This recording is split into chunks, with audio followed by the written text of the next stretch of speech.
Tako je, Mestna občina Krško je pristopila k skupini občin, ki bomo vložili skupaj ustavno presojo glede izdane uredbe.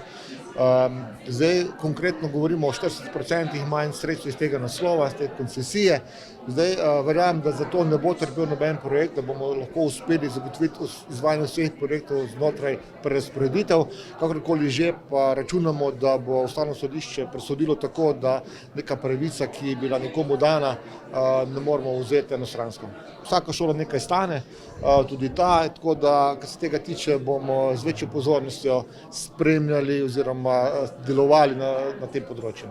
To je sicer vprašanje za svetnike, ampak kakorkoli že, mi smo že prvi osnutek imeli investicijsko naravnan.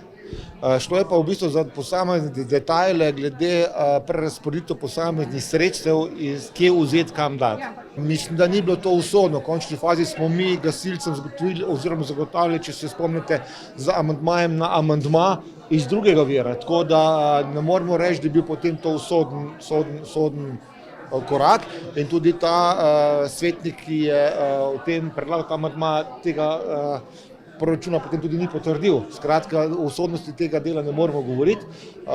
Smo pa z dogovori pa pogajanji poskušali ugotoviti čim širšemu krogu svetnikov, normalno, ker v končni fazi oni so predstavniki ljudstva in oni so tisti, ki v bistvu to tudi sprejmejo.